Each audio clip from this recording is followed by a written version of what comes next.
Right, just last week, the Fed raised interest rates again for a third time this year. Local financial professional Asad Gorani from AG Wealth Management is here to talk about what the Fed's move means for all of us.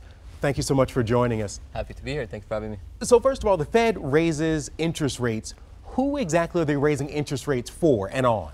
So the main funds rate is essentially for banks when they lend money to one another, but also everyone is just also impacted just because your personal finances are tied to these rates, and this could affect you in just essentially like four main ways.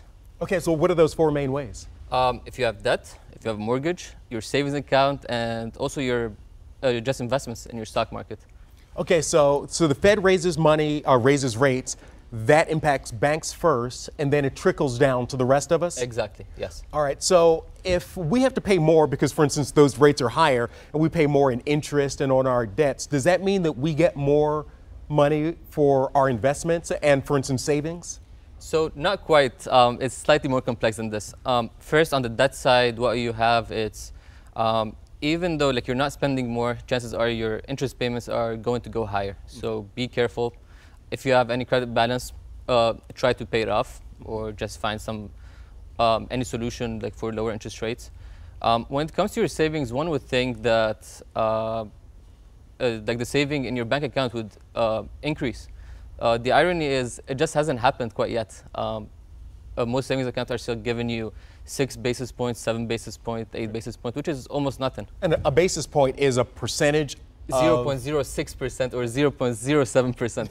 It is almost nothing. Right. I mean, literally, it's almost a rounding error, right? Exactly. Something that you could easily forget about. Yeah. So when these interest rates increase, how long typically, does it take before consumers feel? I know each time is different depending on the economic environment, but typically how long does it take before the folks on Main Street feel this in their wallets? So it depends on like which type of loans.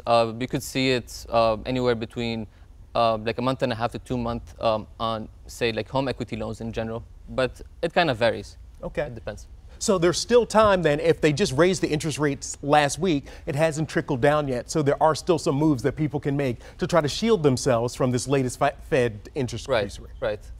So if you have, so like if you're thinking about like refinancing, it might make sense like for you to make it now, just before like the rate kicks in. If you have also like any credit card debts, as we said, you could always either try to find some cheaper solutions, cheaper alternatives for these. Or pay them off more aggressively because the interest rate will go up. 100%, exactly. Now tell us a little bit about AG Wealth Management. That's your firm? Exactly, yes. So what we do is we do investment management along with comprehensive financial planning.